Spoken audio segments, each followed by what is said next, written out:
Hello everyone, welcome to our channel. আমরা চলে এসেছি তোমাদের প্রথম ভিডিও নিয়ে। আগের একটা ভিডিও দিয়েছিলাম আগের দিনকে। সেই ভিডিওটা কিসের উপরে ছিল? সেই ভিডিওটা কিছু বেসিক ডিসকাশন অ্যান্ড কিভাবে ক্লাস আসবে সেটা ডিসকাশন ছিল। আজকে আমাদের ক্লাসের প্রথম ভিডিও। সবাইকে ওয়েলকাম জানাই, ওয়েলকাম টু এমসিকিউ সেমিস্টার। আমরা সবাই তোমাদের সবাইকে ওয়েলকাম জানাই আমাদের এমসিকিউ সেমিস্টার। তো সেমিস্টার ওয়ানে আমাদের শুরু হচ্ছে ফিজিক্যাল ওয়ার্ল্ড অ্যান্ড মেজারমেন্ট থেকে, শেষ হচ্ছে মোশন অফ পার্টিকেল অর্থাৎ রোটেশনাল মোশনে। এই যে 5টা ইউনিট আছে, এই 5টা ইউনিট আমরা কভার করব। সেমিস্টার ওয়ান তোমাদের নভেম্বরে সেমিস্টার হবে। নভেম্বরের ভিতরে আমরা ট্রাই করব নভেম্বরের অনেক আগে সিলেবাস শেষ করে দিয়ে তোমাদেরকে অনেক মক টেস্ট নেওয়া, আরও যেসব কোশ্চেন অ্যান্সার প্র্যাকটিস করানো, এই সমস্ত কাজ কিন্তু আমরা তোমাদের জন্য করব। চলো আমরা তাহলে আমাদের ক্লাসটা শুরু করে দিই। আমাদের প্রথম যে ইউনিটটা আছে, যেটাকে বলা হয় ফিজিক্যাল ওয়ার্ল্ড অ্যান্ড মেজারমেন্ট, অর্থাৎ ভৌত জগৎ এবং পরিমাপ। তো আজকে আমরা সেই ক্লাসটাই শুরু করব। সবার প্রথমে তোমাদেরকে আমি একটু সিলেবাসটা সম্পর্কে বলি, যে আমাদের ফিজিক্যাল ওয়ার্ল্ড অ্যান্ড মেজারমেন্ট অর্থাৎ ভৌত জগৎ এবং পরিমাপে আমাদের কি পড়তে হবে ফাইনালি। চলো কি পড়তে হবে দেখে ফেলি। এটা ইংলিশতে লিখেছি, কারণ তোমাদের যে সিলেবাসের পিডিএফটা দেওয়া হয়েছিল ডাইরেক্ট ইংলিশতে আছে। ইংলিশতেই তোমরা একটুখানি দেখো। বেঙ্গলিতে যেটা আছে সেটা আমাদের বইয়ের অনুযায়ী এখানে একটুখানি অসুবিধা আছে বিষয়টা, তাহলে ইংলিশতেই দেখা কিন্তু এখানে বেটার হবে। আর যেহেতু তোমরা অনেকেই কম্পিটিটিভ লাইনের দিকে যাওয়ার চেষ্টা থাকে, তাই আমি তোমাদের এখন থেকে একটু বলে দিচ্ছি, প্রত্যেকটি বেঙ্গলি টার্মের ইংলিশ টার্মটা দয়া করে একটু দেখো, না হলে কিন্তু তোমার কম্পিটিটিভ এক্সামের দিকে গিয়ে অনেক অসুবিধা হবে। চলো তাহলে সিলেবাসটা দেখো। ফিজিক্স, স্কোপ অ্যান্ড এক্সাইটমেন্ট, এটা কিন্তু বেসিক কিছু জিনিস, অর্থাৎ ফিজিক্যাল ওয়ার্ল্ড সম্পর্কে তোমাকে একটুখানি পরিচিত করানো হচ্ছে, যে ফিজিক্স কি, ফিজিক্সের স্কোপ কি, এক্সাইটমেন্ট কি হয়েছে, কতগুলো নোবেল পুরস্কার হয়েছে, কি হয়েছে, এইসব বিষয়। তারপরে কি নেচার অফ ফিজিক্যাল ল, আমাদের যে ফিজিক্যাল ল আছে, gravitational force, electromagnetic force, week force and strong force, এই 4টে ফোর্স সম্পর্কে তোমাকে একটু জানতে হবে। তারপরে দেখো ফিজিক্স, টেকনোলজি অ্যান্ড সোসাইটি, এই যে বিষয়গুলো, এগুলো থেকে ভাই কোশ্চেন দেয় না, স্বাভাবিক ব্যাপার। এগুলো থেকে যদি কোশ্চেন দেয় তাহলে ফিজিক্সের কোশ্চেনের স্ট্যান্ডার্ড লেভেল বলে কিছু থাকলো, তাই না?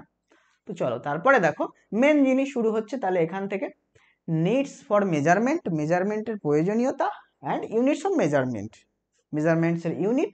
এবারে মেজারমেন্টসের ইউনিট এগুলো তোমরা জানো, এসআই, সিজিএস, এফপিএস, এসব ইউনিট জানো না? তো জানো। তারপরে কি মাস অ্যান্ড টাইম মেজারমেন্ট, আর length, mass and time measurement, এই যে পার্টটা আছে লেন্থ, মাস আর টাইম মেজারমেন্ট, এই পার্টটা কাজে লাগবে তোমরা যখন প্র্যাকটিক্যাল করবে। প্র্যাকটিক্যালে লেন্থ মাপার জন্য তোমাকে সাধারণ মিটার স্কেলের ইউজ তো সবাই পারে, তার সাথে তোমাকে ভার্নিয়ার ক্যাপিলারি ইউজ করতে হবে, স্ক্রু গেজ ইউজ করতে হবে। মাস আর টাইম মাপার গল্প তো খুবই সিম্পল, এটা কোনো অসুবিধা হবে না। কিন্তু যখন লেন্থ মাপার কেসটা আসবে তখন ভার্নিয়ার ক্যাপিলার এবং স্ক্রু গেজ, এই দুটো এক্সপেরিমেন্টের সাথে তোমাদের পরিচিত হতে হবে। তাহলে এক্সপেরিমেন্ট যখন করবে এই বিষয়টা কিন্তু তুমি জানবে। তো এইখান থেকে কিন্তু আমাদের থিওরি পার্টের এমসিকিউ ফরম্যাটের কোশ্চেন কিন্তু দেয় না। ক্লিয়ার হলো? তারপরে চলো accuracy and precision of measuring, এই যে মাপছো টাইম, ভর, সময় এবং দৈর্ঘ্য মাপছো, তাহলে এখানে অ্যাকুরেসি কতটা তুমি রাখতে পারছো এবং প্রিসিশন কতটা রাখতে পারছো। এই যে প্রিসিশন, এই কথাটা এটা কিন্তু লঘিষ্ঠ ধ্রুবক বা লিস্ট কাউন্ট যখন তুমি শিখবে তার সাথে পরিচিত।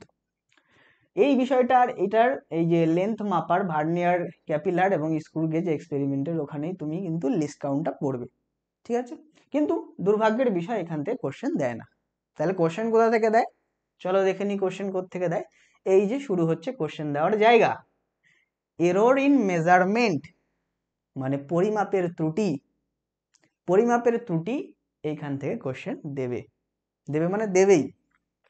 তারপরে rounding of and order of magnitude, অর্থাৎ আসন্ন মান নির্ণয় করা 5-এর বাচ্চা থেকে 10-এর বাচ্চা সবাই পারে, এটা তো কোনো ঝামেলার বিষয় না। তারপরে চলো সিগনিফিক্যান্ট ফিগার, মানে তাৎপর্যপূর্ণ অঙ্ক সংখ্যা, এটার সাথে তোমরা পরিচিত নয়, এইখান থেকে কোশ্চেন দেয়, শিওর দেয় এখান থেকে। তারপরে চলো ডাইমেনশন অফ ফিজিক্যাল কোয়ান্টিটি, ভৌত রাশির মাত্রা, ফিজিক্যাল কোয়ান্টিটি মানে ভৌত রাশি, ডাইমেনশন মানে কি মাত্রা বের করার টুকটাক 9-10-এ শিখেছো তোমরা, কিন্তু এইটা তোমরা শিখোনি। Dimension analysis and its application, মাত্রা বিশ্লেষণ করো তার প্রয়োগ লাগাও। এইখান থেকে কোশ্চেন আসে, এইখান থেকে আসে, আর এইখান থেকে আসে। দেখো আমি আন্ডারলাইন করেছি। নাম্বার 1, মাত্রা এবং মাত্রা বিশ্লেষণ থেকে 1 নম্বর একটা এমসিকিউ তুমি পাবে। এরর ইন মেজারমেন্ট, ত্রুটি পরিমাপ, এখান থেকে একটা এমসিকিউ তুমি পাবে। আর সিগনিফিক্যান্ট ফিগার, তাৎপর্যপূর্ণ অঙ্ক সংখ্যা, এখান থেকে একটা এমসিকিউ তুমি পাবে। তাহলে 3টে এমসিকিউ এই 3টে জায়গা থেকে আসবে। বাকিগুলো নলেজ বাড়াও, কাজে লাগবে। চলো, তাহলে এইটা একটা ট্রাইঅ্যাঙ্গেল, তুমি খেয়াল করো, this is a triangle and the 3টে অ্যাঙ্গেলেই কিন্তু 3টে জিনিস, অর্থাৎ যেখান থেকে 3 মার্কস আসবে সেটা আমি তোমাদের বোঝার সুবিধার জন্য লিখে দিলাম। মাত্রা এবং মাত্রা বিশ্লেষণ থেকে 1 মার্কস, ত্রিভুজের একটা কোণে আছে। তাৎপর্যপূর্ণ অঙ্ক সংখ্যা থেকে 1 মার্কস, ত্রুটির গণনা থেকে 1 মার্কস। এই 3টে জায়গা করলে তুমি 3-এ 3 পেয়ে যাবে। ক্লিয়ার? তাহলে এই 3টে জায়গাকে আমাদেরকে খুব গুরুত্ব দিয়ে করতে হবে। আর এই যে length measurement, time and mass measurement, এর ভিতরে লেন্থ মেজারমেন্টে দুটো এক্সপেরিমেন্ট লুকিয়ে আছে, সেটা প্র্যাকটিক্যালি কাজে লাগবে। তাহলে গল্প সব বোঝা গেল, এবারে আমাদের কি করতে হবে সেটাও ক্লিয়ার হলো। এবারে আমি বলি, এই যে লেন্থ মেজারমেন্টের দুটো এক্সপেরিমেন্ট আছে এবং এর সাথে যে লিস্ট কাউন্ট বের করার নিয়মটা আছে, যেটা তোমরা প্র্যাকটিক্যালি শিখবে, সেটা আমি চেষ্টা করব একটা ভিডিও দিয়ে ওই বিষয়টা তোমার বোঝানোর জন্য। ঠিক আছে? আর ওর সাথে প্রিসিশনের এই বিষয়টা যুক্ত আছে। তাহলে এই যে পার্টটা, লেন্থের ওই যে দুটো vernier caliper and screw gauge আর প্রিসিশন, এই বিষয়টা একটা ভিডিও দিয়ে আমি তোমাকে বোঝানোর চেষ্টা করবো। আর এর সাথে যে লিস্ট কাউন্ট বিষয়টা আছে, কিন্তু ওটা তোমরা প্র্যাকটিক্যালি শিখবে। ওকে? আর এই যে 3টে জায়গা খুব ভেরি ভেরি ইম্পর্টেন্ট, এই 3টে আমরা খুব ভালো করে করব, যেন আমাদের 3 মার্কস না মিস হয়।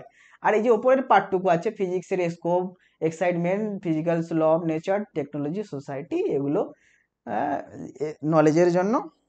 ফিজিক্সের কোশ্চেনে কোনো কাজে আসবে না, এখান থেকে কোশ্চেন জীবনে দেবে না। চলো তাহলে আমরা শুরু করে দিই।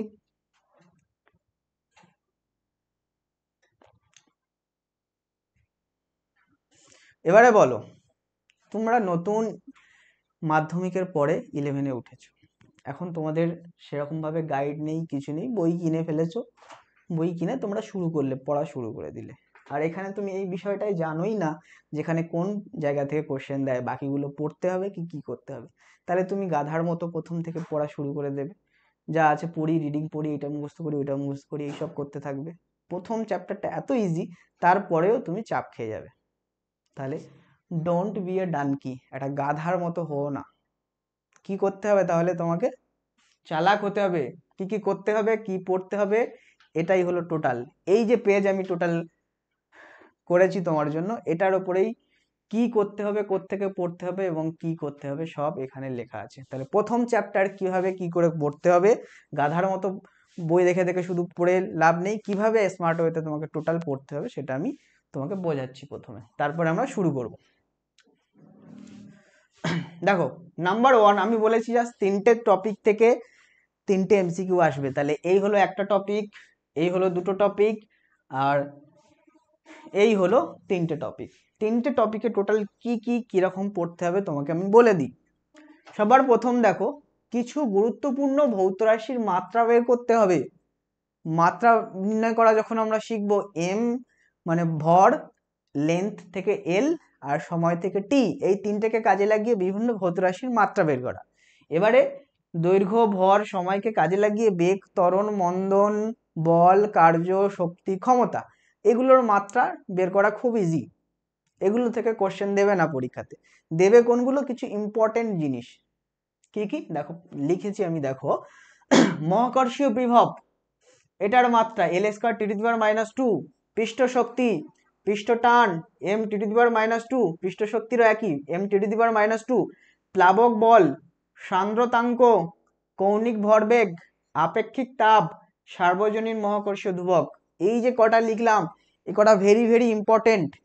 এই কটা করে যাও, দেখবে একটা মাত্রা তুমি পেয়ে যাবে পরীক্ষাতে। বুঝলে? এবারে এটা কি তাহলে তুমি মুখস্থ করবে না? এটাকে মুখস্থ তোমার করতে হবে না।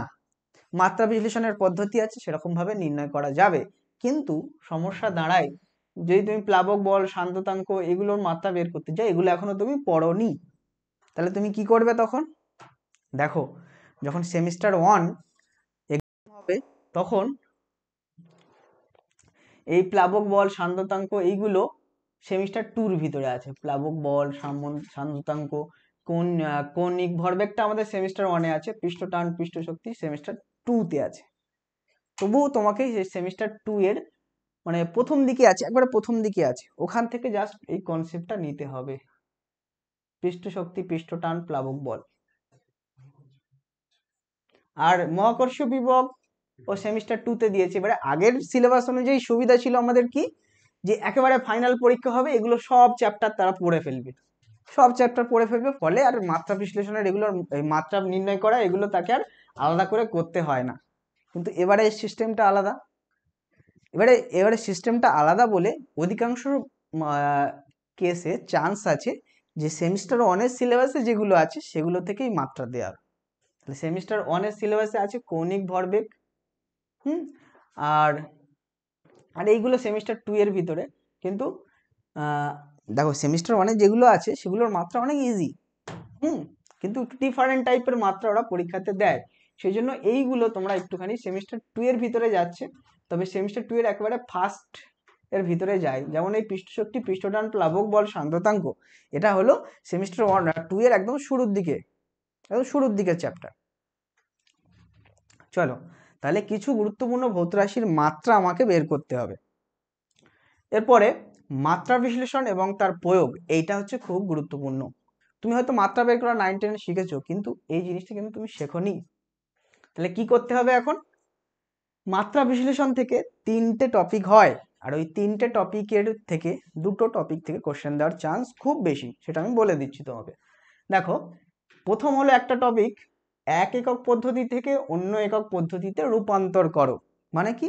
ধরো 1 জুল আছে, 1 জুল সমান কত আর্গ? 10⁻7 আর্গ। 1 নিউটন সমান কত ডাইন? 10⁵ ডাইন। তাহলে এইটা বের করতে হবে, এটা তো বের করা আমরা স্বাভাবিকভাবে পারি, কিন্তু বলছে মাত্রা বিশ্লেষণ থেকে এটা বের করো। কিন্তু এই টপিকটা ইম্পর্টেন্ট হলেও এই টপিকটা এমসিকিউ ফরম্যাটে কোশ্চেন দেওয়ার মতো পজিশন নয়। কারণ তোমাকে যদি বলে 1 জুল সমান কত আর মাত্রা বিশ্লেষণ থেকে বের করো, এটা ডেসক্রিপটিভ প্রশ্ন হলো। আর যদি এমসিকিউ দেয়, তুমি জানো 10⁻7 আর্গ, 10⁵ আর্গ, তাহলে এই জায়গা থেকে এমসিকিউ পজিশনে কোশ্চেন দেওয়ার চান্স নেই। দেখো কিরকম ভাবে এলিমিনেট হচ্ছে বিষয়গুলো, এই জায়গা থেকে এমসিকিউ এর কোশ্চেন দেওয়ার জায়গা নেই। এবারে প্রথমে যেটা বললাম ভৌত রাশির মাত্রা বের করা, এই মাত্রাগুলো খুব গুরুত্বপূর্ণ, কিন্তু তোমরা একটা সুবিধা পাচ্ছ, এর ভিতরে অধিকাংশ জিনিস সেমিস্টার 2 এর ভিতরে চলে যায়, যেটা বারবার আগে পরীক্ষাতে দিত। যেহেতু তোমরা সেমিস্টার 1 এর সিলেবাসে পরীক্ষা দেবে, ফলে এই কটা জিনিসগুলো কিন্তু তোমাদের একটু এলিমিনেট হতেও পারে। ঠিক আছে? মাত্রা, ভৌত রাশির মাত্রা দেওয়ার ক্ষেত্রে খেয়াল রাখা হয় যে 12-এ যে মাত্রাগুলো আছে সেগুলো কখনো পরীক্ষাতে দেয় না। তড়িৎ প্রবাহ, ম্যাগনেট, তো ইলেকট্রিক ফিল্ড, এগুলো থেকে মাত্রা কখনোই দেয় না, যা দেয় 11 থেকে দেয়। যেহেতু আগের সিলেবাস অনুযায়ী এগুলো থেকে দিত, এগুলো খুব খুব ইম্পর্টেন্ট ছিল, কিন্তু এখন চান্স হয়ে যেতে পারে যে মাত্রা দেওয়ার জন্য কৌণিক ভরবেগ খুব ইম্পর্টেন্ট, আর আমাদের কার্য, ক্ষমতা, শক্তি, ওইগুলো থেকে 2-একটা কঠিন কঠিন মাত্রা দিতে পারে। কিন্তু মাত্রা, বিভিন্ন ভৌত রাশির মাত্রার এখানটায় খুব ইজি হয়ে গেল তোমার ক্ষেত্রে, তাহলে এখানটায় খুব ইজি হয়ে গেল, এটা যখন আমি পড়াবো বলে দিচ্ছি। চলো, এরপরে দেখো সমীকরণের নির্ভুলতা যাচাই। এই সমীকরণের নির্ভুলতা যাচাই, যেমন একটা সমীকরণ দেখো s = u2 + ½ at², এই সমীকরণটা মাত্রাগতভাবে নির্ভুল কিনা সেটা যাচাই করতে হবে। তাহলে যাচাই করার বিষয়টা তো ডেসক্রিপটিভে পড়ে, এমসিকিউ এ তো আসে না। না, এখান থেকে এমসিকিউ কোশ্চেন দেয়। এমসিকিউ কোশ্চেন কিভাবে দেয় সেটা আমি দেখাবো। চলো, তারপরে দৈর্ঘ্য মানে লেন্থ, ভর, মাস, টাইম টি, এদের পরিবর্তে অন্য রাশিকে মূল রাশি ধরে, অন্য রাশি কেমন, যেমন বেগ, সময়, বল, এদেরকে মূল রাশি ধরে অন্য যে কোনো ভৌত রাশির মাত্রা নির্ণয় করতে দেবে। যেমন বেগ, সময়, বলকে মূল রাশি ধরে ঘনত্বের মাত্রা নির্ণয় করো। এই পোর্শন থেকে কিন্তু এমসিকিউ দিতে পারে, কিন্তু এখানে খেয়াল রাখতে হয় এইখানে এই প্রসেসটা অনেকটা লেন্দি হয়ে যায়, সেই জন্য কঠিন এই পোর্শনের কোশ্চেনটা কঠিন করে না, সহজ রাখার চেষ্টা করে যাতে ক্যালকুলেশনটা ইজি হয় এমসিকিউতে। তাহলে সেই জন্য এরকম ধরনের ইজি কোশ্চেন, বেগ, সময়, বলকে মৌলিক রাশি ধরে ঘনত্বের মাত্রা নির্ণয়, এগুলো দেওয়ার চান্স আছে। কিন্তু এখানে যদি গ্র্যাভিটেশনাল কনস্ট্যান্ট বা মহাকর্ষ ধ্রুবকের মাত্রা বের করতে বলে, সেটা খুব কঠিন ক্যালকুলেশন হতে পারে, যেটা তোমাদের বইয়ে আছে। তাহলে সেটা কিন্তু এমসিকিউ ফরম্যাটে দেওয়ার চান্স কম। চলো, মাত্রা বিশ্লেষণ গেল। তাহলে নাম্বার 1, নাম্বার 2, এই নাম্বার 1 হলো complete. Number 2, calculation of error, অর্থাৎ ত্রুটি নির্ণয় করা। তো ত্রুটি নির্ণয় করা, এখান থেকে আরেকটা কোশ্চেন তোমাকে পাবে কমন। তাহলে এখানে ত্রুটি নির্ণয়ের জন্য কি কি করতে হবে তোমাকে? শুধুমাত্র যোগ, বিয়োগ, গুণ, ভাগের ক্ষেত্রে শতকরা ত্রুটি নির্ণয়ের সূত্রটা দেখতে হবে। আর কি করতে হবে?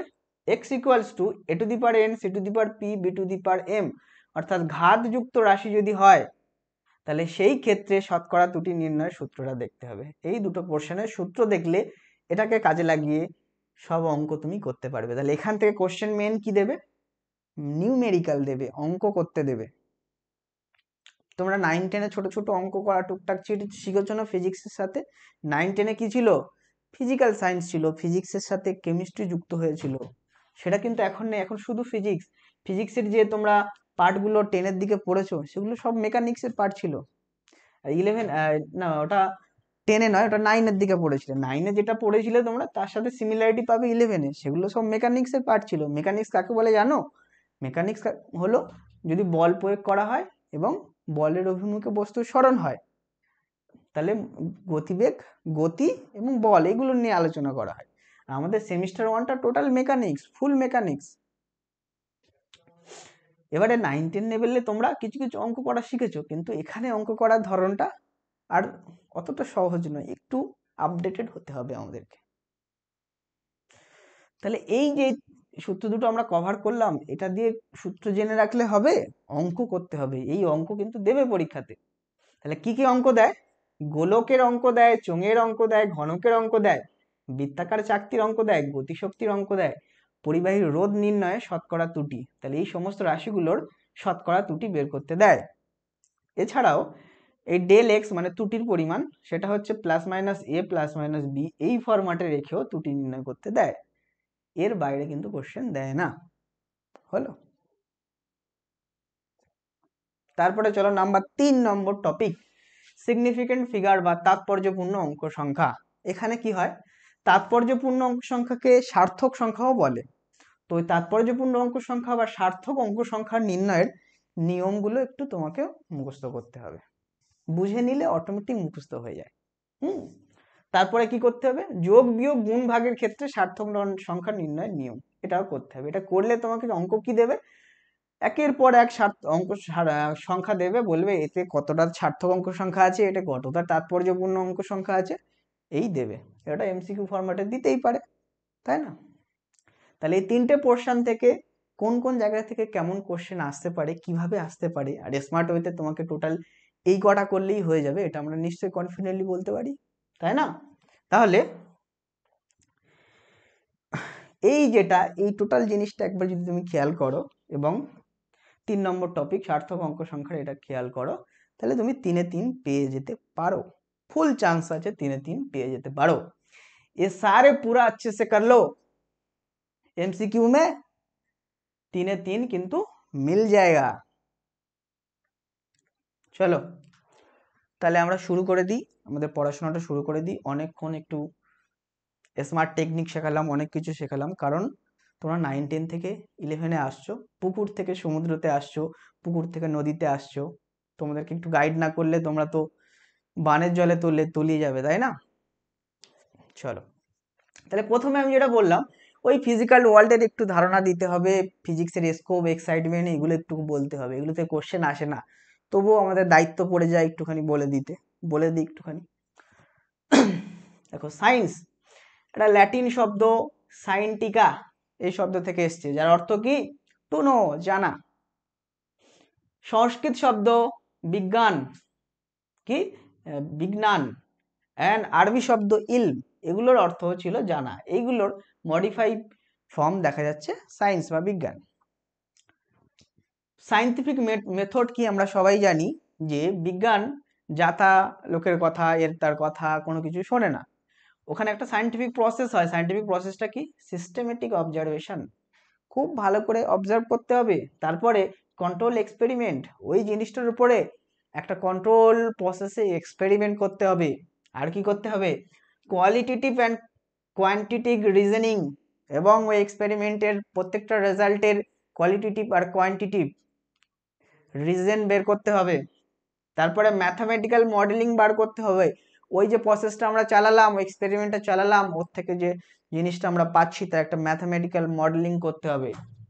তারপরে করতে হবে প্রেডিকশন অ্যান্ড ভেরিফিকেশন অফ, তারপরে করতে হবে prediction and verification of the theory. এবার ওখান থেকে তোমাকে থিওরি বের করতে হবে, যে এক্সপেরিমেন্ট করলে, অবজারভেশন করলে, সবকিছু করলে, ম্যাথমেটিক্যাল মডেল বের করলে, থিওরি বের করো আর প্রেডিকশন করো যেটা এইটা হতে পারে। আবার তুমি ওটা করে দিলে, একটা সায়েন্টিস্ট ওটা করে দিলে, অন্য সায়েন্টিস্ট পরে আসবে, সেটা বলবে এখানেও ভুল হয়েছে, ওই হয়েছে, ওই হয়েছে, এরকম চলতেই থাকবে, আপডেট হতে থাকবে, বিজ্ঞান চলতে থাকবে। তো বিজ্ঞানের বিষয় সামান্য একটু বোঝা গেল। এরপরে যদি বলে এই ফিজিক্সটাই তুমি পড়বে, তো ফিজিক্সটা কাকে বলে? ফিজিক্স কি? What is physics? দেখো, ফিজিক্স একটা গ্রিক শব্দ ফিউসিস, যার অর্থ হলো নেচার, এই শব্দ থেকে এসছে। ফিউসিস যার অর্থ হলো কি? নেচার বা প্রকৃতি। তাহলে ফিজিক্স কি নিয়ে আলোচনা হবে? সিম্পলি এখান থেকেই ডিটারমাইন হয়ে যাচ্ছে ফিজিক্সের সমস্ত আলোচনা নেচার অ্যান্ড ন্যাচারাল ফেনোমিনা নিয়ে। তাহলে সায়েন্সের যে ব্রাঞ্চে বা যে শাখায় নেচার অ্যান্ড ন্যাচারাল ফেনোমিনা নিয়ে আলোচনা করা হয় তাকে আমরা কি বলবো? তাকে আমরা বলবো ফিজিক্স। ফিজিক্সের ডেফিনেশন সবার মুখস্থ হলো তো? এবার যদি পথে ঘাটে রাস্তায় মাঠে কেউ তোমাকে এটা প্রশ্ন করে হোয়াট ইজ ফিজিক্স, বলবে এটা একটা গ্রিক শব্দ ফিউসাস থেকে এসছে, যার অর্থ হলো নেচার। আর নেচার অ্যান্ড ন্যাচারাল ফেনোমেনা নিয়ে বিজ্ঞানের যে শাখায় আলোচনা করা হয় তাকে আমরা বলি ফিজিক্স। চলো, তারপরে লেখা ছিল টপিকে কি? স্কোপ আর এক্সাইটমেন্ট, কতটা স্কোপ ফিজিক্সের আছে এবং কতটা নোবেল প্রাইজ পেয়েছে, কোন বিজ্ঞানীরা কত এক্সাইটমেন্ট দিতে পেরেছে ফিজিক্সের জগতে, সেটা আমরা দেখব। দেখো, স্কোপ দুটো ভাগে ভাগ করতে পারি আমরা, একটা হলো মাইক্রোস্কোপিক লেভেল, একটা হলো ম্যাক্রোস্কোপিক লেভেল। মাইক্রোস্কোপিক মানে ক্ষুদ্র পরিসরে, আর ম্যাক্রোস্কোপিক মানে বিশাল পরিসর। ম্যাক্রোস্কোপিক লেভেলে যদি আমরা দেখি, সেগুলো সীমাবদ্ধ থাকে বিভিন্ন ল্যাবরেটরি থেকে শুরু করে অ্যাস্ট্রোনমিক্যাল স্কেল। ল্যাবরেটরি বিভিন্ন এক্সপেরিমেন্ট এবং অবজারভেশন থেকে শুরু করে অ্যাস্ট্রোনমিক্যাল যে কোনো বিষয়, সব কিছু ম্যাক্রোস্কোপিক স্কোপের ভিতরে ফিজিক্সে সীমাবদ্ধ থাকে। আর এই ফিজিক্সের পার্টটাকে আমরা বলি ক্লাসিক্যাল ফিজিক্স। কি বলি আমরা? Classical physics. এই বিষয়গুলো থেকে কোনো রকম কোশ্চেন তোমাদের পরীক্ষাতে আসে না, কিন্তু নলেজ গেইন করো এখানে। তাহলে এই ফিজিক্সকে আমরা কি বলবো? Classical physics. যেই ফিজিক্সটা তুমি পড়বে, সেটা বেসিক জিনিস যদি তোমাকে কেউ কোনোদিন কোশ্চেন করে যে ফিজিক্স কি, কোনটা ক্লাসিক্যাল ফিজিক্স, কোনটা কোয়ান্টাম ফিজিক্স, ভাই বল, কিছু যদি না পারো তাহলে কি লাগবে? গাধার মতো লাগবে না নিজেকে তখন, তাই না? এবারে মাইক্রোস্কোপিক স্কোপ যদি আমরা দেখি, atomic, molecular and nuclear phenomena, অর্থাৎ মাইক্রোস্কোপিক লেভেলের সমস্ত ফেনোমেনাগুলো নিয়ে আলোচনা করা হয় যে স্কোপিং সাইডে, সেগুলোকে আমরা কি বলবো? Quantum physics. কি বলবো তাহলে? Quantum physics. তাহলে কোয়ান্টাম ফিজিক্স কোনটা বুঝলে, আর ক্লাসিক্যাল ফিজিক্স কোনটা বুঝলে। তাহলে আমরা কোয়ান্টাম ফিজিক্সও পড়বো, ক্লাসিক্যাল ফিজিক্সটা বেশি বেশি পড়বো। চলো, স্কোপ তো তুমি দেখে নিলে, এক্সাইটমেন্ট কতটা হচ্ছে দেখা যাক। চলো দেখে নি। এক্সাইটমেন্টে দেখো, আমাদের বিজ্ঞানী Isaac Newton, James Clerk Maxwell, তারপরে হ্যান্স ক্রিস্টান ওয়েস্টওয়েড, মিচেল ফ্যারাডে, এইসব বিজ্ঞানীগুলো কিছু ফর্মুলা এবং বেসিক জায়গাতে খুব গুরুত্বপূর্ণ ভূমিকা রেখেছিল। এদের অ্যাচিভমেন্ট এবং ইউনিফিকেশন পরপর তোমার আছে, এগুলো পড়তে পারো, নলেজের জন্য পড়তে পারো, কিন্তু এখান থেকে কোনো কোশ্চেন আসে না। টেকনোলজি এবং ফিজিক্সে কিছু কিছু বিজ্ঞানীরা অবদান রেখেছে, তাদের কি কি ল আছে সেগুলো তোমরা পরপর দেখতে পারো। নিউক্লিয়ার রিঅ্যাক্টরে কন্ট্রোল নিউক্লিয়ার ফিউশন, এই প্রিন্সিপালের উপরে এই টেকনোলজি তৈরি হয়েছে। কন্ট্রোল নিউক্লিয়ার ফিউশন এই প্রিন্সিপাল থেকে নিউক্লিয়ার রিঅ্যাক্টর, তারপর ল অফ থার্মোডাইনামিক থেকে স্টিম ইঞ্জিন, ডিজিটাল লজিক থেকে কম্পিউটার তৈরি হয়েছে। অর্থাৎ ফিজিক্সের এই লগুলোকে কাজে লাগিয়ে কি কি টেকনোলজি গ্রো করেছে সেটাও আমাদের ফিজিক্সের এক্সাইটমেন্টের পজিশন। এগুলো তোমরা একটু টুকটাক দেখতে পারো নলেজের জন্য, কিন্তু এখান থেকে কোনো কোশ্চেন আসে না। এবারে দেখো কিছু কিছু বিজ্ঞানী, আমাদের গুরুত্বপূর্ণ বিজ্ঞানীগুলো আছে, তাদের মেজর কন্ট্রিবিউশন এবং তারা কোন দেশের বিজ্ঞানী এটাও তোমরা একটু টুকটাক দেখতে পারো। যেমন তোমরা জানো গ্যালিলিও লজ অফ ইনার্শিয়া দিয়েছিল, ইটালির বিজ্ঞানী ছিল। আর্কিমিডিস প্রিন্সিপাল অফ বায়োয়েন্সি, গ্রিসের বিজ্ঞানী ছিল। আইজাক নিউটনকে সবাই তোমরা চেনো। আমাদের অ্যালবার্ট আইনস্টাইন আছে, explanation of photo electric effect, theory of relativity, সব থেকে গুরুত্বপূর্ণ থিওরি। কোথাকার বিজ্ঞানী ছিল? জার্মানির বিজ্ঞানী ছিল। চলো এগুলো একটু টুকটাক দেখতে পারো। এরপরে আমরা মেন জায়গাতে ঢুকে পড়ি। মেন জায়গা যেতে আরেকটু বাকি আছে।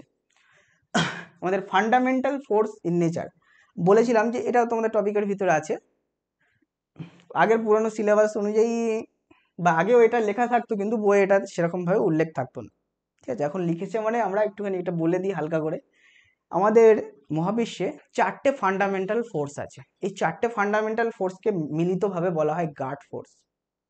4টে ফান্ডামেন্টাল ফোর্স কি কি? যদি তুমি দেখো, নাম্বার 1 হলো গ্র্যাভিটেশনাল ফোর্স বা মহাকর্ষ বল। এটা না থাকলে দুনিয়ার ইউনিভার্সের কোনো অস্তিত্বই থাকতো না, এবং নিউটনের মাথায় আপেলও পড়তো না, তাই তো? তারপরে দেখো নাম্বার 2 ইলেকট্রোম্যাগনেটিক ফোর্স বা তড়িৎ চুম্বকীয় বল। তাহলে গ্র্যাভিটেশনাল ফোর্স মানে মহাকর্ষ বল, আমরা গ্র্যাভিটেশন পড়বো, গ্র্যাভিটেশনাল ফোর্স সম্পর্কে খুব ডিটেলসে পড়বো। ইলেকট্রোম্যাগনেটিক ফোর্স বা তড়িৎ চুম্বকীয় বল, ইলেকট্রো মানে তড়িৎ, ম্যাগনেটিক মানে চুম্বক। ইলেকট্রোম্যাগনেটিক ফোর্স, এই ইলেকট্রোম্যাগনেটিক ফোর্স খুব গুরুত্বপূর্ণ একটা ফোর্স। এটা আমাদের আর্থকে একটা মানে চাদরের মতো ঢেকে রেখেছে। যদি ইলেকট্রোম্যাগনেটিক ফোর্স না থাকতো, আর্থের কোনো ইলেকট্রোম্যাগনেটিক ফোর্স না থাকতো, তাহলে আমাদের কোনো স্যাটেলাইট ওপরে অবস্থান করতে পারতো না, কোনো নেটওয়ার্ক সিস্টেমই থাকতো না। এমনকি সূর্যের সৌরঝড় ডাইরেক্ট এসে পৃথিবীকে এফেক্ট করতো, পৃথিবীর অস্তিত্বই বিপন্ন হয়ে যেত। Electromagnetic force very very important. এই 4টে ফোর্স ইউনিভার্সের অস্তিত্বকে টিকিয়ে রেখেছে। গ্র্যাভিটেশনাল ফোর্স না থাকলে একটা বস্তুকে আকর্ষণ করতেই পারতো না। তাহলে ইউনিভার্সের যে একে অপরকে রোটেট করছে, যার কারণে টাইম তৈরি হয়েছে, অ্যাকচুয়ালি টাইমের কোনো এক্সিস্টেন্সই থাকতো না। যদি গ্র্যাভিটেশনাল ফোর্স না থাকতো, there is no existence in time in the universe. এরপরে চলো নাম্বার 3 স্ট্রং নিউক্লিয়ার ফোর্স। এটা হলো শক্তিশালী নিউক্লিয়ার ফোর্স। নিউক্লিয়াসের ভিতরে যে শক্তিশালী নিউক্লিয়ার ফোর্সের অস্তিত্ব, এটাও আমাদের একটা গুরুত্বপূর্ণ ফান্ডামেন্টাল ফোর্স। এছাড়াও 4 নম্বর আমাদের আছে উইক নিউক্লিয়ার ফোর্স। এখানটা একটু দেখিয়ে দিই, হ্যাঁ, উইক নিউক্লিয়ার ফোর্স। দুটো নিউক্লিয়ার ভিতরে স্ট্রং নিউক্লিয়ার ফোর্স হয় আর উইক নিউক্লিয়ার ফোর্স হয়। এগুলো কিন্তু সাব অ্যাটমিক ফোর্স। এগুলো যেমন বিরাট স্কেলের ফোর্স, এটা কিন্তু সাব অ্যাটমিক ফোর্স, এই দুটো। ওকে, চলো তাহলে আমরা ফিজিক্সের ফান্ডামেন্টাল 4টে ফোর্স, যেটাকে গাড ফোর্স বলা হয়, সেটা সম্পর্কে একটু জেনে নিলাম। এরপর আমরা জেনে নেব ফিজিক্সে কোন কোন কনজারভেশন অফ ল আছে, কোন কোন সংরক্ষণ সূত্র আছে। সংরক্ষণ সূত্র কোন কোনগুলো আছে দেখো, এগুলো আমরা পড়বো। এগুলো আমরা ক্লাসিক্যাল, এই যে আমরা যেহেতু মেকানিক্স পড়ছি, ক্লাসিক্যাল মেকানিক্স, তো এগুলো আমরা পড়বো পরপর। তো নাম্বার 1 যদি আমরা দেখি, law of conservation of energy, অর্থাৎ শক্তির সংরক্ষণ সূত্র। আমরা ওয়ার্ক এনার্জি পাওয়ারের শক্তি সংরক্ষণ সূত্র পড়বো, সেগুলো নিয়ে অঙ্ক করবো, সেগুলো নিয়ে কাটাছাড়া করবো। Number 2 law of conservation of momentum. Momentum মানে কি? ভরবেগ। যেহেতু আমি তোমাকে আগেও বললাম, একটু আমাদের বেঙ্গলি টার্মের সাথে সাথে ইংলিশ টার্মগুলোকে তোমাকে জানতে হবে। ইংলিশ টার্মগুলো জানলে তোমরা যে কম্পিটিটিভ লাইনের দিকে যাওয়ার ইচ্ছা, সেটা অনেক হেল্প হবে। এমনকি শুধু কম্পিটিটিভ লাইনে নয়, এরপরে অনার্সের লাইনটাও তো ইংলিশ টার্মগুলো মানে ইংলিশেই হবে সব কিছু। তো দেখো তাহলে law of conservation of momentum. Momentum মানে কি? ভরবেগ। ভরবেগের সংরক্ষণ সূত্র, এটাও আমরা দেখব। ভরবেগের সংরক্ষণ সূত্র দিয়ে আমাদের এই সেমিস্টার 1-এর সব কাজ চলবে, তাই না? তারপরে আর লিখছি না ল অফ কনজারভেশন, শর্টে লিখলাম LOC. LOC of angular momentum. Momentum মানে ভরবেগ, অ্যাঙ্গুলার মানে কি? কৌণিক। কৌণিক ভরবেগ। তাহলে কৌণিক ভরবেগের সংরক্ষণ সূত্র হয়। আর কি সংরক্ষণ সূত্র হয়? Number 4 LOC of charge. Law of conservation of energy, law of conservation of charge মানে সবাই জানো আধান। তাহলে আধানের সংরক্ষণ সূত্র হয়, শক্তি সংরক্ষণ সূত্র হয়, ভরবেগের সংরক্ষণ সূত্র হয়, কৌণিক ভরবেগের সংরক্ষণ সূত্র হয়। তাহলে ফিজিক্সে এই কটা সংরক্ষণ সূত্র হয়। এরপরে চলো, আমাদের ফিজিক্যাল ওয়ার্ল্ডকে ব্যাখ্যা করেছিল রিচার্ড ফেইনম্যান বলে একটা সায়েন্টিস্ট আছে, আমেরিকার সায়েন্টিস্ট। উনি একটা চেসের মাধ্যমে বিষয়টাকে এক্সপ্লেন করেছিল। একটা চেসে যেমন অনেকগুলো ঘর থাকে, আটটা চার কোণে আটটা করে থাকে, এবং প্রত্যেকটা একটা কিং থাকে, নাইট থাকে, এগুলোর প্রত্যেকটা একটা নির্দিষ্ট চাল হয় না? তো সেই চালগুলোকে যদি আমরা ফিজিক্যাল মানে আমাদের জগতের মানে ইউনিভার্সের এগুলো হিসাবে ধরি, বিভিন্ন ল গুলোকে ধরি, আর এই যে তোমার কিং, নাইট, কুইন, বোট এগুলো আছে, এই গুটিগুলোকে আমরা যদি এক একটা ফিজিক্যাল কোয়ান্টিটি ধরি, তাহলে একটা ফিজিক্যাল ওয়ার্ল্ড কিন্তু এই চেস দিয়ে বর্ণনা করা যায়। তাহলে একটা চেসের ভিতরে গুটিগুলো কি হয়? Physical quantity. আর তাদের চালার নিয়মটাকে কি বলবো আমরা? চালার নিয়মটাকে আমরা বলবো ল অফ ইউনিভার্স। ইউনিভার্সের বিভিন্ন বেসিক ল, যেটা ফলো করে ফিজিক্যাল কোয়ান্টিটিগুলো মেনটেন করে। যেমন আমরা জানি, যদি এখানে একটা ঘোড়া থাকে, ঘোড়া 2.5 ঘর চাল দেয়, তাহলে আমরা এটা সিমিলার করতে পারি যে কোনো অবজেক্টকে যদি আমরা ফোর্স ক্রিয়েট করি, তাহলে তার এই ডিরেকশনে তার মোশন তৈরি হবে, সেই ডিরেকশনে। তাহলে ফিজিক্যাল ল কে আমরা এই চেসের প্রত্যেকটা গুটির চাল হিসেবে ধরতে পারি, আর গুটিগুলোকে আমরা ফিজিক্যাল কোয়ান্টিটি হিসেবে ধরতে পারি। ফিজিক্যাল কোয়ান্টিটি মানে হলো ভৌত রাশি। ফিজিক্যাল কোয়ান্টিটি আমরা কাকে বলবো সেটা নিয়ে আমরা একটু পরেই আসছি। তাহলে এই বিষয়টা হলো। এবারে আমরা তোমার যে ফিজিক্যাল কোয়ান্টিটি বারবার বলছি আর ফিজিক্যাল ল নিয়ে বারবার বলছি। ফিজিক্যাল ল হলো জগতের সমস্ত নিয়ম, ফোর্স, এনার্জি থেকে শুরু করে যে কোনো নিয়ম, মানে Newton's third law, first law, second law, আইনস্টাইনসের ল, সব কিছু কিন্তু ফিজিক্যাল ল এর ভিতরে পড়ছে। অর্থাৎ আমাদের এই জগতের সমস্ত বস্তু যে সমস্ত নিয়ম মেনে চলে, অর্থাৎ নেচার যে নিয়ম ফলো করে চলে, সেগুলো হলো ফিজিক্যাল ল। সেটা তাহলে আমাদের এই দাবার কোটের ঘোড়ার চাল বা যে কোনো গুটির চালের সাথে সমতুল্য। আর গুটিগুলো হলো ফিজিক্যাল কোয়ান্টিটি। ফিজিক্যাল কোয়ান্টিটি আমরা এবারে কাকে বলবো? ফিজিক্যাল কোয়ান্টিটি মানে হলো ভৌত রাশি। ভৌত রাশি কি বাবা? আমাদের আশেপাশে যা কিছু আমরা দেখছি, যেটাকে আমরা পরিমাপ করতে পারবো, ঠিক আছে, তাকে আমরা বলবো কি? ভৌত রাশি। তাহলে এই যদি আমার হাতে এই পেনটা থাকে, সিম্পলি এই পেনটাকে তো আমরা মাপতে পারি, এর ওয়েট মাপতে পারি, এর লেন্থ মাপতে পারি, তাই না? তাহলে এই পেনটাকে আমরা কি বলবো? একটা ফিজিক্যাল কোয়ান্টিটি। আর এই ফিজিক্যাল কোয়ান্টিটি কি কি? যদি আমরা যখন এর লেন্থ মাপবো, তাহলে তার লেন্থটা হলো একটা ফিজিক্যাল কোয়ান্টিটি। যখন এর ওয়েট মাপবো, তখন এর ওয়েটটা হলো একটা ফিজিক্যাল কোয়ান্টিটি বা ভৌত রাশি। তাহলে ভৌত রাশি হলো কি? দৈর্ঘ্য, ভর, সময়, তড়িৎ প্রবাহ, পদার্থের পরিমাণ, দীপন প্রাবল্য থেকে শুরু করে কার্য ক্ষমতা, শক্তি, যা কিছু আছে যাদেরকে আমরা পরিমাপ করতে পারবো, মেজার করতে পারবো, সেগুলো হলো ভৌত রাশি। এবং অবভিয়াসলি এদের ন্যাচারাল, এদেরকে প্রাকৃতিক বিষয় হতে হবে। এই জিনিসগুলো প্রাকৃতিক, অপ্রাকৃতিক জিনিস হলে তাকে মাপতেই পারবো না। চলো তারপরে এবারে আমরা দেখি ক্লাসিফিকেশন, এদেরকে ভাগ করা যায় কিভাবে, অর্থাৎ ভৌত রাশিগুলোকে আমরা কিভাবে ভাগ করতে পারি। তো দেখো, ভৌত রাশিকে আমরা দুটো ধর্মের উপরে বেস করে ভাগ করতে পারি। তাদের ডিরেকশন বা দিক ধর্ম, তার উপরে বেস করে যদি আমরা ভাগ করি, তাহলে দুটো থাকে, এক হলো স্কেলার অ্যান্ড ভেক্টর। স্কেলার আমরা কাকে বলবো, ভেক্টর আমরা কাকে বলবো? যে ভৌত রাশির মান থাকে শুধু তাকে স্কেলার বলি, আর যার মানের সাথে সাথে দিকটাও থাকে তাকে আমরা ভেক্টর রাশি বলি। তাহলে ভৌত রাশি তাদের দিক অনুযায়ী দুভাগে ভাগ করা যায়, স্কেলার রাশি আর ভেক্টর রাশি। স্কেলার রাশি হলো ভর, আয়তন, সময়।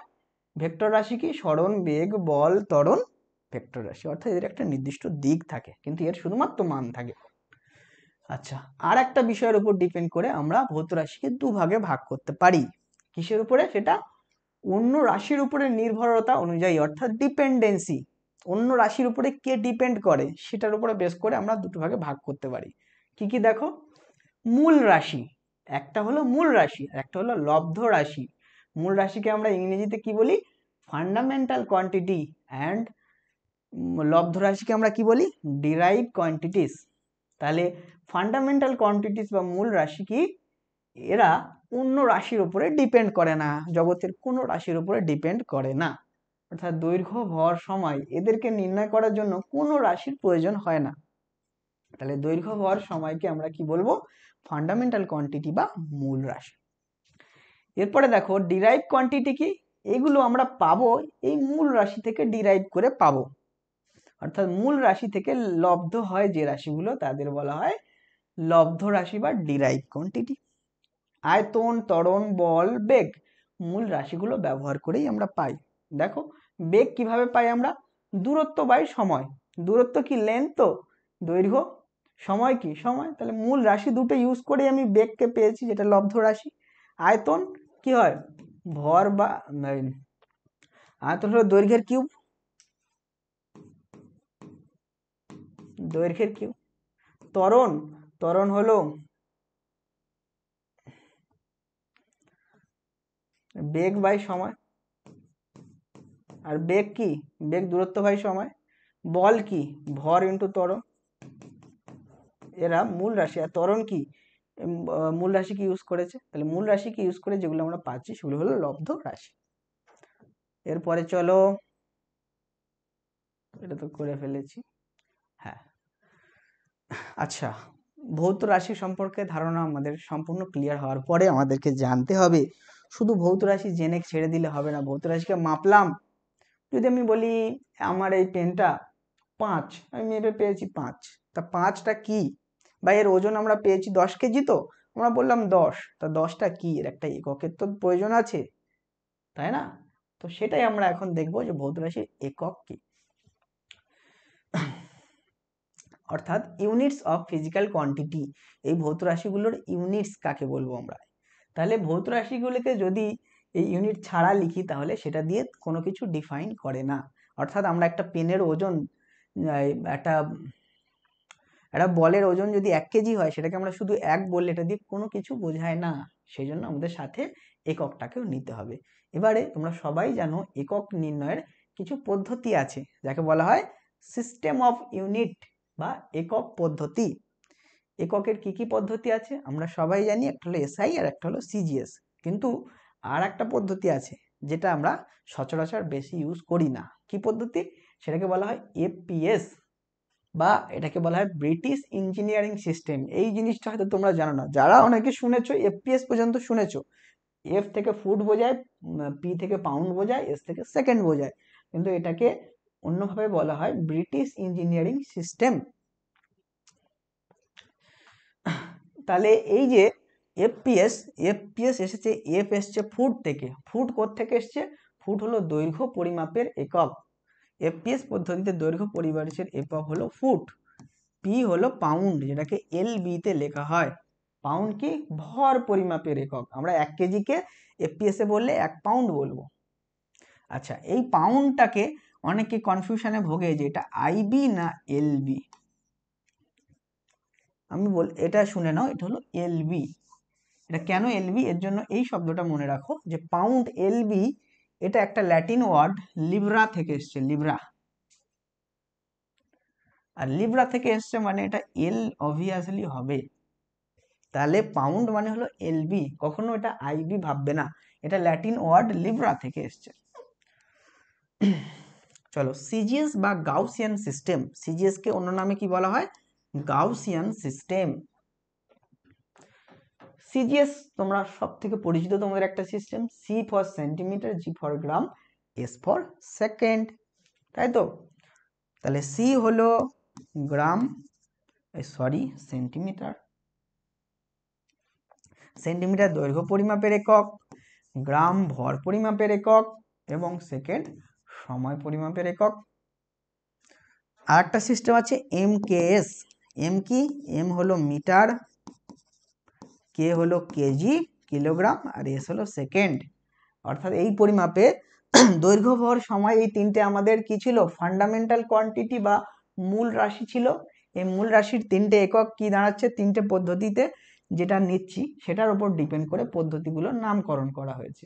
যদি আমরা মিটার, কেজি এবং সেকেন্ড রাখি তাহলে তাকে এমকেএস বলবো।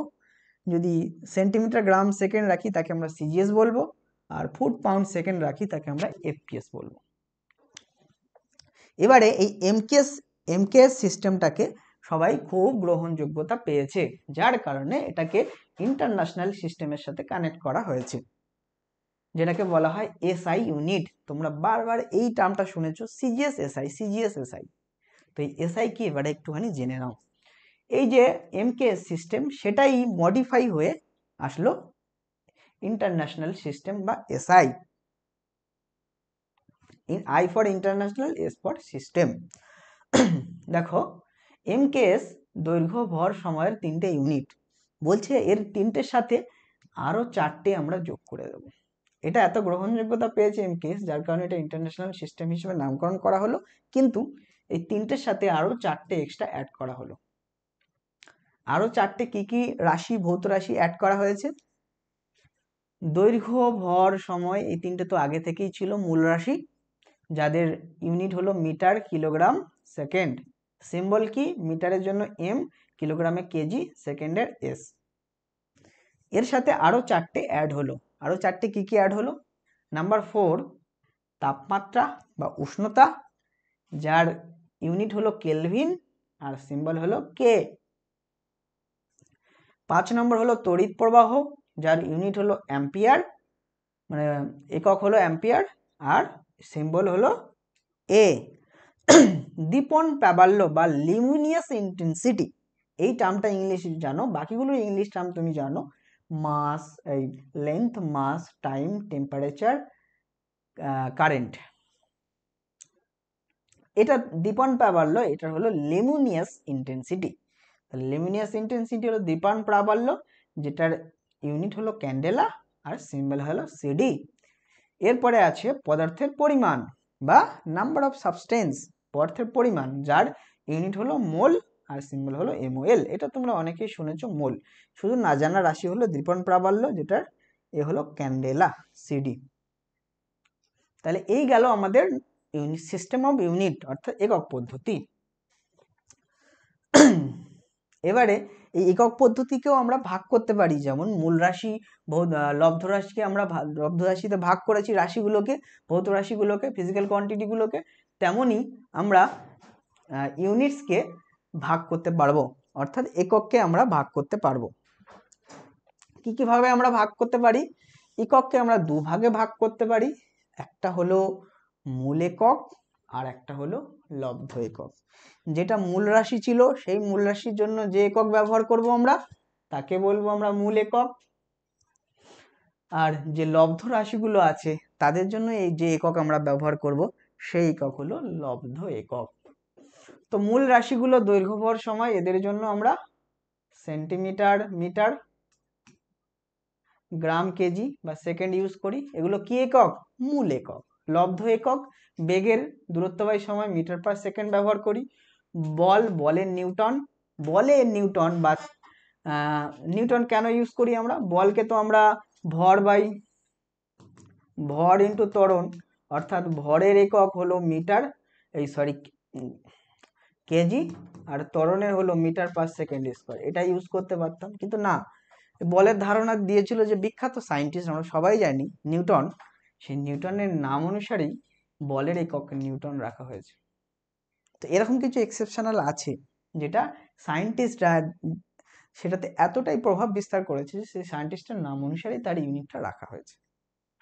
যেমন চাপের একক হলো বল বাই ক্ষেত্রফল, নিউটন পার মিটার স্কয়ার, কিন্তু এটার প্রচলিত একটা একক আছে পাস্কেল। আচ্ছা চলো, তাহলে এই পর্যন্ত আমরা কাজ কভার করে দিলাম, অর্থাৎ বেসিক ইন্ট্রোডাকশনের কাজ কর্মগুলো আমরা শেষ করে ফেললাম এবং ভিতরে কিছুটা পড়াও শুরু করে ফেললাম।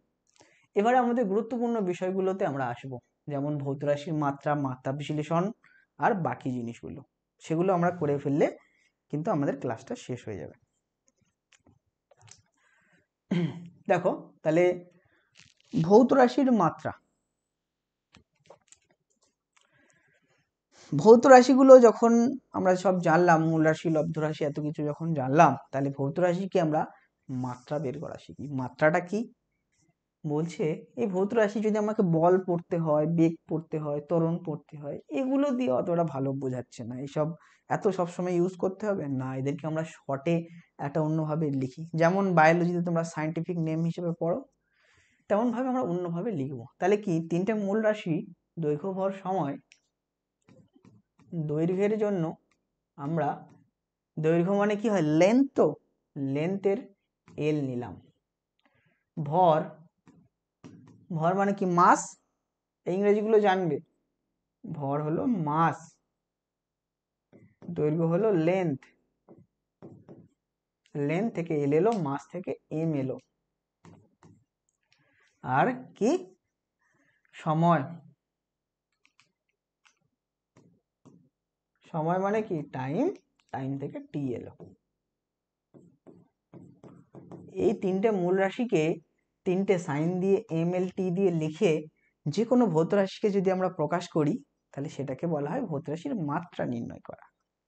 দেখো কিরকম, ধরো তুমি কোনটা বের করতে চাও, বেগ বের করতে চাও, তাই তো?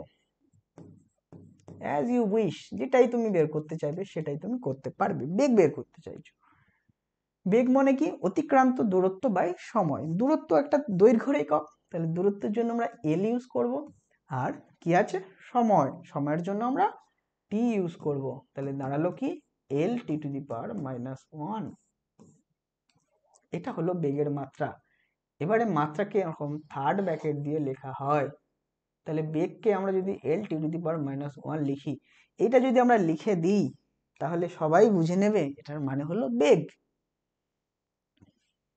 ঠিক আছে, আর কি আমরা আর কি বের করতে চাও তুমি বলো? পরপর আমরা কিছু বের করা শিখি। যেমন তোমাদের বইয়েতে দেখো পরপর কি কি আছে, পরপর সেগুলো বের করা একটুখানি দেখে নাও। কয়েকটা দেখিয়ে দিলে তোমরা পারবে এবং তোমরা পূর্বের অভিজ্ঞতা থেকেও এগুলো জানো।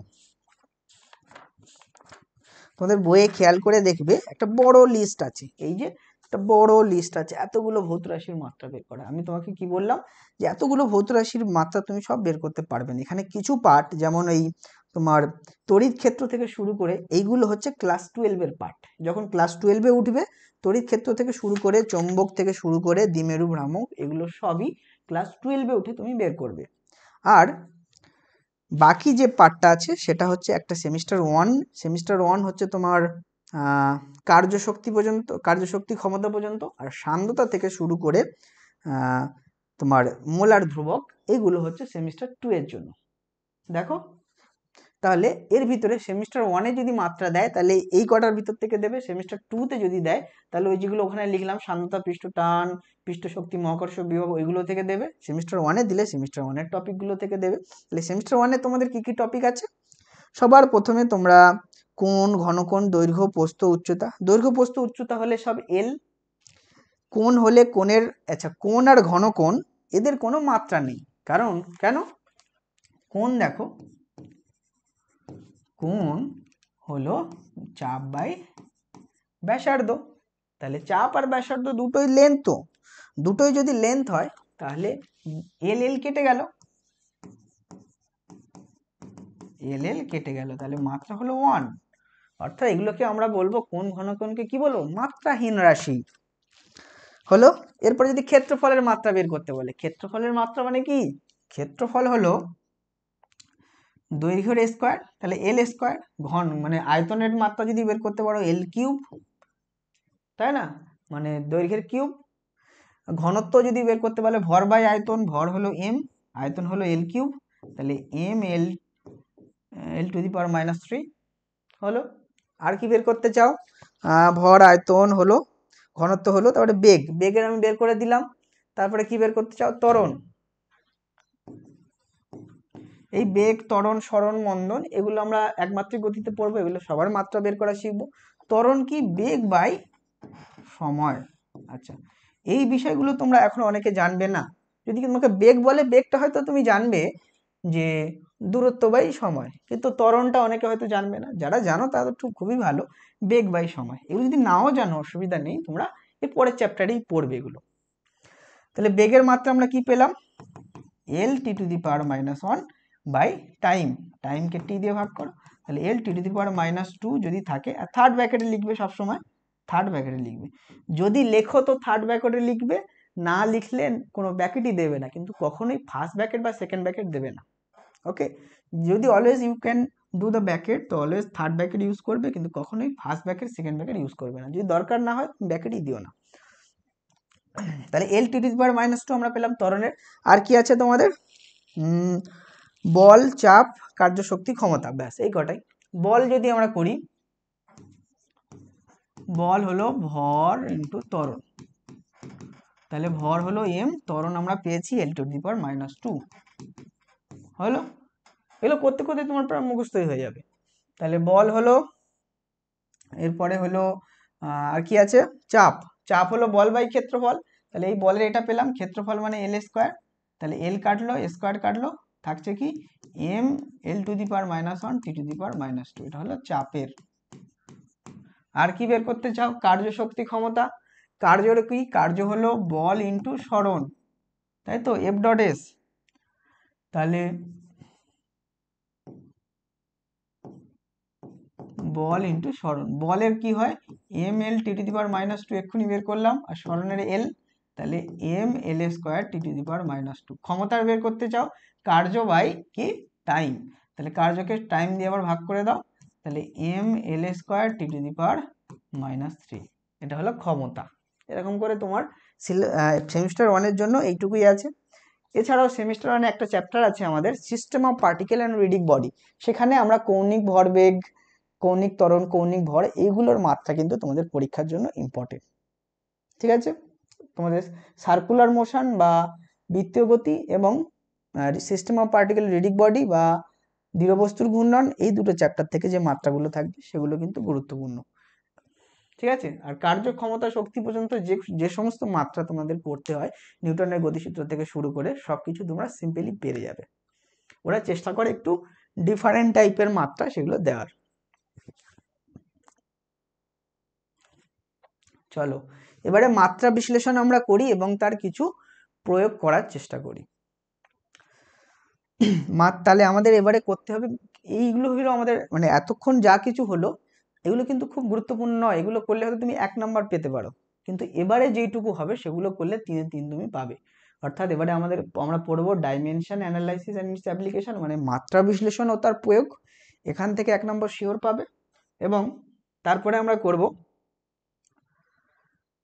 তোমাদের বলেছি সেটা হলো এরর কারেকশন, বা বলা হয় ত্রুটি, মানে ত্রুটি গণনা, সেটা একটা ইম্পর্টেন্ট। এবং লাস্ট থাকে আমাদের তাৎপর্যপূর্ণ অঙ্ক সংখ্যা বা সিগনিফিকেন্ট ফিগার।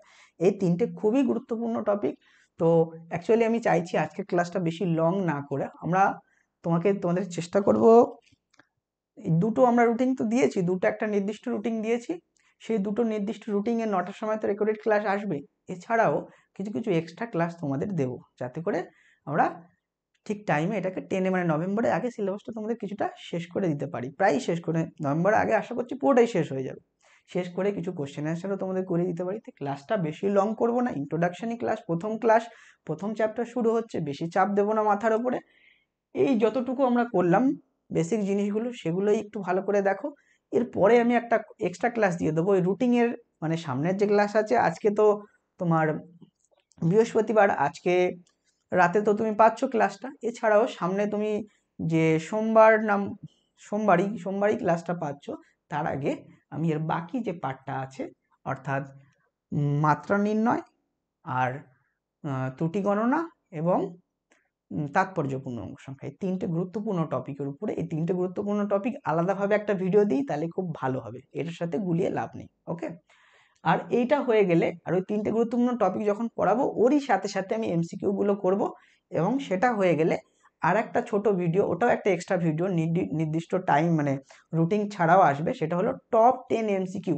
এই যে আমরা আজকের এই চ্যাপ্টারটা পড়ছি, এই চ্যাপ্টারটা থেকে 10টা খুবই গুরুত্বপূর্ণ এমসিকিউ তোমাকে করাবো, যার ভিতর থেকে তুমি যাতে ভালো সেখান থেকে করে কিছুটা কমন পেয়ে যেতে পারো। কিন্তু কমনের আশা আমরা এখন থেকে কখনোই করব না, এখন আমরা সম্পূর্ণ সব কিছুই দেখো ডিটেলসে আমরা তোমাদেরকে পড়াচ্ছি, তবুও ওটা ইম্পর্টেন্ট কোশ্চেন হিসাবে।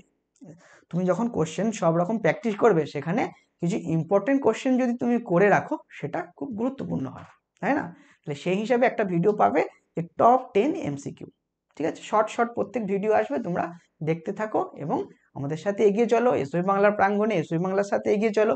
এসওই বাংলা সম্পূর্ণ ফুল গাইডেন্স দেয় তোমাদের আগেকার প্রিভিয়াস দাদা দিদিদের সম্পূর্ণ ফুল গাইডেন্স দিয়েছে।